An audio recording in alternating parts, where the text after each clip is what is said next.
Hey what's up guys, आप देख रहे हो द ग्रेनेड शो और आज हम बात करने वाले हैं डिफेंस अपडेट्स के बारे में। वीडियो आज इंपॉर्टेंट होने वाली है तो वीडियो को जरूर पूरा देखें और साथ ही साथ इस वीडियो को लाइक भी कर देना, क्योंकि अंत तक जाते जाते आप वीडियो को लाइक करना भूल जाते हो। बात कर लेते हैं सबसे पहली अपडेट के बारे में, जो कि आ रही है इंडियन नेवी की तरफ से। यानी कि इंडियन नेवी की तरफ से जो चीज़ें हैं अब बहुत ही ज़्यादा क्लियर होती आ रही हैं। तो इंडियन नेवी ने बेसिकली, जो आपको पता होगा कि हेलीकॉप्टर डॉक्स हमें खरीदने थे, तो 4 की संख्या में जो टेंडर ऑलरेडी निकाला गया था 2010 से ही, वो चीज़ें काफ़ी डिले होती आ रही थी। लेकिन अब इकोनॉमिक कारणों की वजह से इंडियन नेवी ने ये सारी चीज़ें साफ कर दी हैं। इन्हें 2 हेलीकॉप्टर डॉक्स की बात की गई है कि इंडियन नेवी को 2 ही मिलेंगे। उसके बाद जो माइनस्वीपर्स होते हैं उनके 22 की संख्या की हमें आवश्यकता थी, लेकिन अब हमें इसकी 8 की संख्या ही मिलने वाली है। साथ ही साथ जो PA टाइप पोसाइडन विमान है, जिसको आप कह सकते हो एंटी सबमरीन वॉरफेयर में काम आते हैं, तो ऐसे जो जेट्स हैं उसकी 6 की संख्या, जो कि 10 की खरीदनी थी, सिर्फ 6 की संख्या में वो और लिए जाएंगे। उसके अलावा जो ड्रोन्स हैं, आपको ऑलरेडी पता होगा कि हमने यूनाइटेड स्टेट्स से लीज पे लिए हुए हैं ड्रोन्स, उस ड्रोन्स की भी जो संख्या है उसको भी घटा दिया गया है। मतलब नेवी की तरफ से जो रिक्वायरमेंट थी उसको कम कर दिया गया है। लेकिन नेवी ने कहा है कि इस ड्रोन्स को हम ज़्यादा से ज़्यादा संख्या में कोशिश करेंगे इंडक्ट करने की, क्योंकि ये फोर्स मल्टीप्लायर की तरह काम करते हैं और साथ ही साथ इस तरीके से काम करते हैं कि चारों तरफ निगरानी रख सकें। अब बात करते हैं उसके बाद इंडियन नेवी ने फाइटर जेट्स के बारे में कहा है। पहले सबसे पहले बात हो रही थी 57 कैरियर बाउंड फाइटर जेट्स के बारे में। उसके बाद जो कैरियर जेट्स है उसकी जो क्वांटिटी उसको घटाकर 36 कर लिया गया था। अब जो है क्वांटिटी को घटाकर 34 कर लिया गया है। मतलब कि धीरे धीरे क्वांटिटी कम होती जा रही है, लेकिन 34 भी एक ऐसा नंबर है कि जिसको आप कह सकते हो कि अच्छा नंबर है, जिसको आप पूरी तरीके से ऑपरेट कर सकते हो INS विक्रांत से।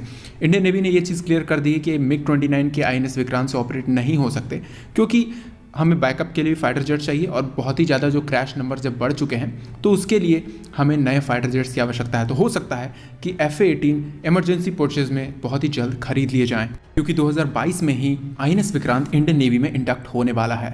अब बात कर लेते हैं नेक्स्ट अपडेट के बारे में, जो कि आ रही है DRDO की तरफ से। तो यहाँ पे सबसे पहली और ज़रूरी चीज़ है, आपको ध्यान देने की ज़रूरत है, उसमें लिखा हुआ है DRDO यंग साइंटिस्ट लेबोरेटरी, यानी कि यंग लोगों, जितने भी यंग साइंटिस्ट हैं उनके बारे में। तो क्वांटम बेस्ड टेक्नोलॉजी, वो भी रैंडम नंबर जनरेशन के लिए इन्होंने क्वांटम बेस्ड टेक्नोलॉजी बना ली है, जिसको किसी भी तरीके से ब्रीच नहीं किया जा सकता। इसको आप ऐसे समझ सकते हो जैसे कि क्रिप्टोग्राफी होती है, क्रिप्टो करेंसीज होती हैं, कोई कम्युनिकेशन होता है, की हो गई, रैपिंग हो गई, इन सारी चीज़ों में नंबर्स की आवश्यकता होती है। तो जो रैंडम नंबर जनरेशन है, इसको कई बार आप कह सकते हो ब्रीच कर लिया जाता था। जो आज के समय में टेक्नोलॉजी आई हैं, तो उस आप कह सकते हो जो पुरानी टेक्नोलॉजी हो चुकी हैं उनको ब्रीच करना आसान हो गया था। लेकिन जब DRDO ने इसको बना लिया है, कुछ दिनों पहले DRDO ने optic branch path based QNPG भी बनाया हुआ था, लेकिन अब इसको बनाने के बाद आप कह सकते हो धीरे धीरे जो नेटवर्किंग सिक्योरिटी है वो काफ़ी ज़्यादा सिक्योर होने वाली है इंडिया में। और आपको दिखेगा कि जो भी हमारी फोर्सेस हैं, पहले तो इसको जितने भी साइंटिस्ट लैब्स हैं उनमें यूज़ किया जाएगा, उसके बाद धीरे धीरे आप कहते हो कि जो हमारे फोर्सेस हैं, तीनों आर्म फोर्सेस हैं, क्योंकि चीज़ें इस तरीके से बदलने वाली हैं कि थिएटर कमांड में होने वाली हैं। तो इन सारी चीज़ों की काफ़ी ज़्यादा ज़रूरत होने वाली है हमारे थिएटर कमांड के बीच में जो भी कॉन्वर्सेशन होती है, क्योंकि वॉर के टाइम में ऐसे कई बार सिचुएशंस आए हैं कि हमने भी एनिमीज़ के जो टेलीफोन से उनको हैक किया, उनकी बातें सुनी है और उन्होंने भी कई बार हमारी बातें सुनी हैं, जिस वजह से उन्हें फ़ायदा हो जाता है या फिर हमें ऐसा कुछ नुकसान हो जाता है। तो इन सारी चीज़ों को हटाने के लिए हमने ये टेक्नोलॉजी बना ली है कि इसको ब्रीच किसी भी तरीके से नहीं किया जा सकता है। और इसका सबसे बड़ा कारण यही है कि जो फोटॉन्स होते हैं, इसमें जो फोटॉन्स यूज़ किए जाएंगे वो जो अपना वे है, यानी आप कह सकते हो बीम स्प्लिटर के थ्रू जो वे है उसको रैंडमली चूज़ करेंगे, मतलब वो अपने हिसाब से उसको चूज़ करेंगे। तो कोई भी कंपनी, कोई भी सॉफ्टवेयर इसको ब्रीच नहीं कर सकता। अब बात कर लेते हैं नेक्स्ट अपडेट के बारे में, जो कि आ रही है तिब्बत की तरफ से। यानी कि जो तिब्बत के लोग हैं, जो उनके लीडर हैं, उनकी तरफ से आई है कि उनका ये कहना है कि अब जब से यूनाइटेड स्टेट्स का ये जो बिल आया हुआ है तिब्बत पे, कि फ्री तिब्बत वाला जो बिल है, इससे अब तिब्बत में एक नई होप जुड़ी है, मतलब कि एक नई होप आई है।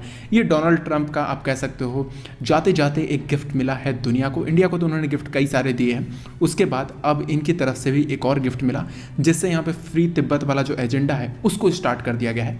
और इसको स्टार्ट होने के बाद अगर ये सारी चीज़ें सफल होती हैं, यानी कि यूनाइटेड स्टेट्स इस पे पूरे नाटो संगठन के साथ और साथ ही साथ एशियन कंट्रीज़ के साथ भी मिलकर काम करता है, और चाइना ने अगर तिब्बत को छोड़ दिया, तो यहाँ पे आप कह सकते हो इतना बड़ा स्ट्रेटेजिक एडवांटेज मिलेगा। पूरा एशिया पैसिफिक का रीजन का जो भी पावर बैलेंस है वो पूरी तरीके से शिफ्ट होने वाला है इंडिया की तरफ।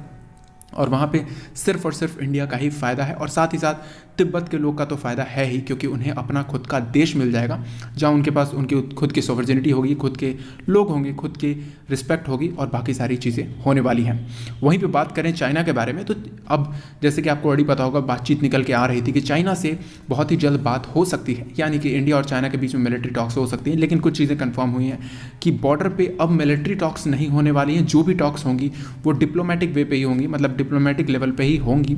यहाँ पे बॉर्डर पे मिलिट्री टू मिलिट्री टॉक्स अब नहीं होने वाली, क्योंकि ऐसे कई सारी टॉक्स हो गई, करीबन 10 से ज़्यादा टॉक्स हो चुकी हैं और इन सारे टॉक्स में एक भी चीज़ अभी तक निकल के नहीं आई जिससे आप कह सकते हो जो रियल वर्ल्ड में लाई गई हो, आप कह सकते हो उसे पूरी तरीके से प्लान को लगाया गया हो कि वो सक्सेसफुल हो सके। तो इस तरीके से कोई भी चीज़ निकल के नहीं आई है। तो गवर्नमेंट ने फैसला लिया है कि अब मिलिट्री टॉक्स नहीं होंगी, अब गवर्नमेंट टू गवर्नमेंट ही बात होती रहेगी।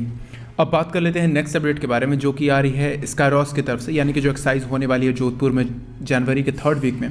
वहाँ पे जो इंडियन रफाल हैं वो तो जाएंगे ही, साथ साथ Su-30 MKIs भी जाएंगे और इनसे बात की जा रही है कि इनका एक डुओ जो आप कह सकते हो, साथ में जो कोलैबोरेशन की तरह जिस तरीके से वॉर में काम होता है, जिस तरीके वॉर में एक्सरसाइज होती है, उस तरीके से पूरी तरीके से परफॉर्म किया जाएगा इस एक्सरसाइज को। तो आप कह सकते हो ये काफ़ी बड़ी बात है। इवन फ्रांस के भी जो फाइटर जेट्स हैं वो यहाँ पे आने वाले हैं। तो आप कह सकते हो बहुत बड़ी बात है कि यहाँ पे जो रफाल है इतनी बड़ी एक्सरसाइज में सबसे पहली बार, मतलब इंडियन रफाल जो है वो इतनी बड़ी एक्सरसाइज में पहली बार जा रहा है, जहाँ पे आपको कॉम्प्लेक्स मैनूवर्स दिखेंगे और साथ ही साथ दिखेगा कि Su-30 MKIs और रफाल किस तरीके से काम करने वाले हैं। आने वाले जो भी वॉर होने वाली है या फिर किसी भी तरीके की जो सिचुएशन क्रिएट होगी उसमें इन दोनों फाइटर जेट्स का किस तरीके का रोल रहेगा, वो सारी चीज़ें समझ में आएंगी।